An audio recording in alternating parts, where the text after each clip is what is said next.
ಮೈಸೂರಿನ ಮೂಡ ಹಗರಣ ಬಗೆದಷ್ಟು ಚಿನ್ನ ಸಿಗುತ್ತಾ ಇಲ್ಲೋ ಗೊತ್ತಿಲ್ಲ. ಆದರೆ ಮೂಡ ಹಗರಣಗಳು ಮಾತ್ರ ಸಿಗುತ್ತೆ.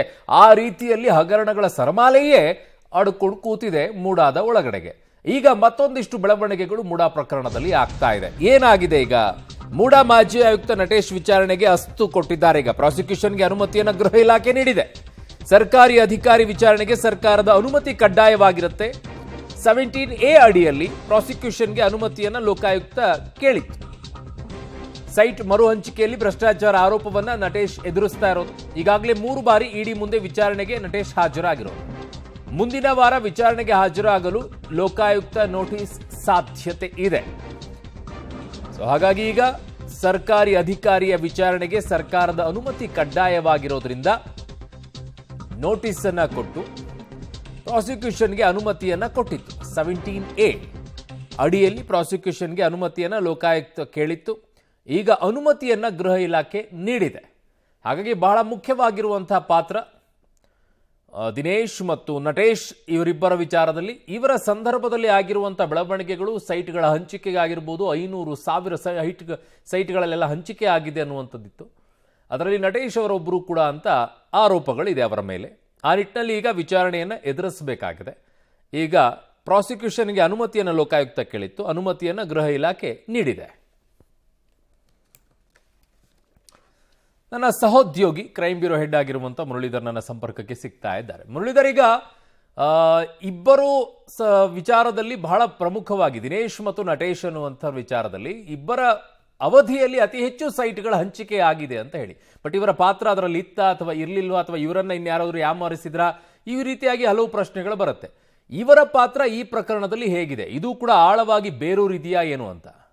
ಖಂಡಿತವಾಗಿಯೂ ಅರುಣ್, ಯಾಕೆಂದ್ರೆ ಈ ಪ್ರಕರಣಕ್ಕೆ ಸಂಬಂಧಪಟ್ಟಂತೆ ನಟೇಶ್ ಅವರ ವಿಚಾರಣೆ ಅತ್ಯಗತ್ಯವಾಗಿರುವಂಥದ್ದು. ಆ ಹಿನ್ನೆಲೆಯಲ್ಲಿ ಲೋಕಾಯುಕ್ತ ಪೊಲೀಸರು ಪ್ರಾಸಿಕ್ಯೂಷನ್ ಪರ್ಮಿಷನ್ ಅನ್ನ ಕೇಳ್ಕೊಂಡಿದ್ರು. ಪ್ರಾಸಿಕ್ಯೂಷನ್ ಪರ್ಮಿಷನ್ ಅನ್ನ ಈಗ ಸರ್ಕಾರ ಅನುಮತಿಯನ್ನ ಕೊಟ್ಟಿರುವಂಥದ್ದು. ಯಾಕೆಂದ್ರೆ ಯಾವುದೇ ಒಬ್ಬ ಸರ್ಕಾರಿ ಅಧಿಕಾರಿ ಕೆಲಸವನ್ನು ಮಾಡ್ತಾ ಇರೋ ಸಂದರ್ಭದಲ್ಲಿ ಅವರನ್ನು ವಿಚಾರಣೆಗೆ ಒಳಪಡಿಸಬೇಕು ಅಂದ್ರೆ ಪ್ರಾಸಿಕ್ಯೂಷನ್ ಅನುಮತಿ ಈಗ ಕಡ್ಡಾಯ ಆಗಿರುವಂಥದ್ದು. ಅಂದ್ರೆ ಸುಪ್ರೀಂ ಕೋರ್ಟ್ನ ಗೈಡ್ಲೈನ್ಸ್ ನ ಪ್ರಕಾರ 17A ಅಡಿಯಲ್ಲಿ ಒಂದು ಪ್ರಾಸಿಕ್ಯೂಷನ್ ಪರ್ಮಿಷನ್ ಅನ್ನ ಪಡೆದುಕೊಳ್ಬೇಕು, ಅದು ಸರ್ಕಾರದ ಮೂಲಕ. ಆ ಹಿನ್ನೆಲೆಯಲ್ಲಿ ಈಗ ಸರ್ಕಾರದಿಂದ ಅನುಮತಿ ಸಿಕ್ಕಿದೆ ಹಿನ್ನೆಲೆಯಲ್ಲಿ ಈಗಾಗಲೇ ನಟೇಶ್ಗೆ ಒಂದು ನೋಟಿಸ್ ಅನ್ನು ಕೂಡ ಲೋಕಾಯುಕ್ತ ಪೊಲೀಸರು ಕೊಟ್ಟಿರುವಂಥದ್ದು. ಬಹುತೇಕ ಮುಂದಿನ ವಾರ ಅವರ ವಿಚಾರಣೆ ಕೂಡ ನಡೀತಾ ಇರುವಂಥದ್ದು. ಅರುಣ್, ಏನಂದ್ರೆ ಪ್ರಮುಖವಾಗಿ ನಟೇಶ್ ಮತ್ತು ದಿನೇಶ್ ಇಬ್ಬರ ಮೇಲೆ ಇರುವಂತಹ ಆರೋಪಗಳೇನಂದ್ರೆ ಸೈಟ್ನ ಮರು ಹಂಚಿಕೆ, ಅದರಲ್ಲೂ ಕೂಡ 50-50 ಅನುಪಾತದಲ್ಲಿ ಸೈಟ್ ಅನ್ನ ಮರು ಹಂಚಿಕೆಯನ್ನು ಮಾಡಿರುವಂಥದ್ದು. ಜೊತೆಗೆ ಪಾರ್ವತಿ ಅವರ ಹೆಸರಿಗೆ 14 ಸೈಟ್ಗಳನ್ನ ಮಂಜೂರು ಮಾಡುವಂಥದ್ದು, ಮರು ಹಂಚಿಕೆಯನ್ನು ಮಾಡುವಂತ ಸಂದರ್ಭದಲ್ಲಿ ನಟೇಶ್ ಅವರ ಪಾತ್ರ ಇತ್ತು ಅನ್ನೋದ್ರ ಬಗ್ಗೆ ಆರೋಪಗಳು ಕೇಳಿ ಬಂದಿತ್ತು.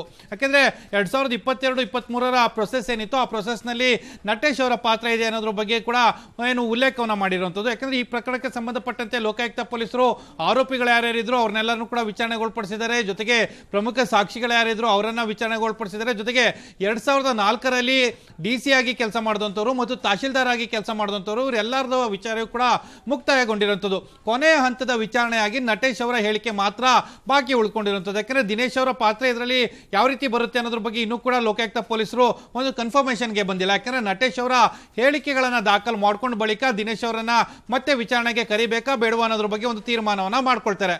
ಸದ್ಯಕ್ಕೆ ನಟೇಶ್ ಅವರ ವಿಚಾರಣೆಯನ್ನ ಮಾಡಬೇಕು ಅಂತೇಳಿ ನೋಟಿಸ್ ಅನ್ನ ಪ್ರಾಸಿಕ್ಯೂಷನ್ ಪರ್ಮಿಷನ್ ಅನ್ನ ಕೇಳ್ಕೊಂಡಿದ್ರು. ಪ್ರಾಸಿಕ್ಯೂಷನ್ ಈಗ ಅನುಮತಿಯನ್ನು ಕೊಟ್ಟಿರುವಂಥದ್ದು. ಬಹುತೇಕ ಮುಂದಿನ ವಾರ ಲೋಕಾಯುಕ್ತ ಪೊಲೀಸರು ಅಂದ್ರೆ ಮೈಸೂರಿನ ಲೋಕಾಯುಕ್ತ ಪೊಲೀಸರು ಏನಿದ್ದಾರೆ ಅವರು ವಿಚಾರಣೆಯನ್ನ ನಡೆಸ್ತಾರೆ. ವಿಚಾರಣೆಯನ್ನ ನಡೆಸಿದ ಬಳಿಕ ಒಂದು ಫೈನಲ್ ರಿಪೋರ್ಟ್ ಅನ್ನ ತಯಾರನ್ನ ಮಾಡ್ಕೊಳ್ಳುವಂಥದ್ದು. ಯಾಕೆಂದ್ರೆ ಈ ಪ್ರಕರಣದಲ್ಲಿ ಯಾರ್ಯಾರ ಪಾತ್ರ ಎಷ್ಟೆಷ್ಟಿದೆ, ಜೊತೆಗೆ ಇದರಲ್ಲಿ ಅಕ್ರಮ ಆಗಿರುವಂಥದ್ದು ನಿಜ ಏನು ಅನ್ನೋದ್ರ ಬಗ್ಗೆ ಸಂಪೂರ್ಣವಾಗಿ ವರದಿಯನ್ನ ಸಲ್ಲಿಕೆಯನ್ನ ಮಾಡ್ತಾರೆ. ಅಂದ್ರೆ ಹಿರಿಯ ಅಧಿಕಾರಿಗಳ ಸಮ್ಮುಖದಲ್ಲಿ ಅಂದ್ರೆ ಕೋರ್ಟ್ಗೆ ಸಬ್ಮಿಷನ್ ಮಾಡಲಿಕ್ಕೆ ಡಿಸೆಂಬರ್ 23 ಕೊನೆಯ ಡೆಡ್ಲೈನ್ ಆಗಿರುವಂಥದ್ದು. ಆ ಹಿನ್ನೆಲೆಯಲ್ಲಿ ಅಷ್ಟರ ಒಳಗಾಗಿ ಈ ಪ್ರಕರಣದಲ್ಲಿ ಮತ್ತು ಈ ಅಕ್ರಮ ಅಂತೇನು ಹೇಳಲಾಗ್ತದೆ ಅದರಲ್ಲಿ ಯಾರ್ಯಾರ ಇನ್ವಾಲ್ವ್ಮೆಂಟ್ ಇದೆ, ಯಾರ್ಯಾರ ವಿರುದ್ಧ ಆರೋಪಗಳಿದೆ ಅವರೆಲ್ಲರೂ ಕೂಡ ಹೇಳಿಕೆಗಳನ್ನ ದಾಖಲು ಮಾಡಿಕೊಂಡು ಒಂದು ಫೈನಲ್ ರಿಪೋರ್ಟ್ ಅನ್ನ ರೆಡಿ ಮಾಡಿ ಅದನ್ನ ಹಿರಿಯ ಅಧಿಕಾರಿಗಳಿಗೆ ಸಬ್ಮಿಷನ್ ಅನ್ನ ಮಾಡೋ ಪ್ರಕ್ರಿಯೆಗಳಿಗೆ ಈಗಾಗಲೇ ಕೆಳ ಹಂತದ ಅಧಿಕಾರಿಗಳು ಮಾಡ್ಕೊಂಡಿರುವಂತದ್ದು. ಅರುಣ್, ಮುರಳಿ, ಈ ವಿಚಾರದಲ್ಲಿ ಬಹಳಷ್ಟು ಜನ ಒಂದಿಷ್ಟು ಪ್ರಶ್ನೆಗಳನ್ನ ಕೇಳ್ತಾ ಇದ್ರು. ಏನು ಅಂತಂದ್ರೆ, ಅಲ್ಲರಿ ಅವರೇನೋ ಜಮೀನನ್ನ ಕಳ್ಕೊಂಡಿದ್ದಾರೆ, ಅದಕ್ಕೆ ತಕ್ಕಂಗೆ ಇಲ್ಲಿ ಸೈಟ್ಗಳನ್ನ ಅವರಿಗೆ ಪರಿಹಾರದ ರೂಪದಲ್ಲಿ ಕೊಟ್ಟಿದ್ದಾರೆ.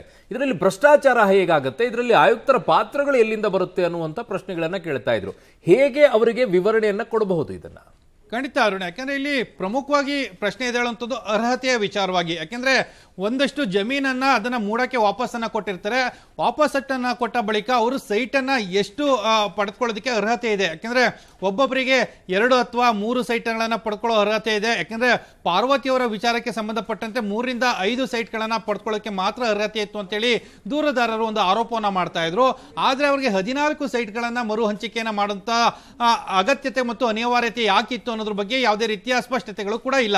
ಯಾಕೆಂದ್ರೆ ಆ ಸಂದರ್ಭದಲ್ಲಿ ಪ್ರಭಾವಗಳನ್ನ ಬೀರಿದರೆ, ಜೊತೆಗೆ ಸಿಎಂ ಅವರ ಪ್ರಭಾವ ಕೂಡ ಇದೆ ಅನ್ನೋದ್ರ ಬಗ್ಗೆ ಆರೋಪಗಳು ಬರ್ತಾ ಇದಾವೆ. ಅಧಿಕಾರಿಗಳು ಇದರಲ್ಲಿ ಇನ್ವಾಲ್ವ್ಮೆಂಟ್ ಇದ್ದಾರೆ ಅನ್ನೋದ್ರ ಬಗ್ಗೆ ಕೂಡ ಒಂದಷ್ಟು ಪ್ರತಿದಿನ ಕೂಡ ಪ್ರತ್ಯೇಕವಾದ ಒಂದೊಂದು ದಾಖಲೆಗಳು ಹೊಸದಾಗಿ ಹೊರಗಡೆ ಬರ್ತಾ ಇರೋಂಥದ್ದು.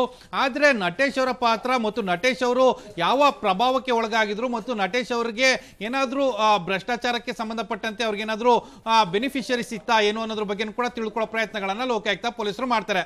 ಅರುಣ್, ಪ್ರಮುಖವಾಗಿ ಇಲ್ಲಿ ಗಮನಿಸಬೇಕಾದಂಥದ್ದು ಇಡಿ ಅಧಿಕಾರಿಗಳು ಈಗಾಗಲೇ ನಟೇಶ್ ಅವರ ಮನೆ ಮೇಲೆ ದಾಳಿ ನಡೆಸಿದರೆ, ಅವರನ್ನ 3 ಬಾರಿ ವಿಚಾರಣೆಗೊಳಪಡಿಸಿದರೆ, ಅವರಿಂದ ಸಾಕಷ್ಟು ದಾಖಲೆಗಳನ್ನ ಕಲೆ ಹಾಕುವಂತ ಪ್ರಯತ್ನ ಮಾಡಿದ್ದಾರೆ. ಆದ್ರೆ ಲೋಕಾಯುಕ್ತ ಪೊಲೀಸರು ಪ್ರಾಸಿಕ್ಯೂಷನ್ ಪರ್ಮಿಷನ್ ಇಲ್ಲದೆ ಮುಂದಕ್ಕೆ ಹೋಗ್ಲಿಕ್ಕೆ ಸಾಧ್ಯ ಇರಲಿಲ್ಲ.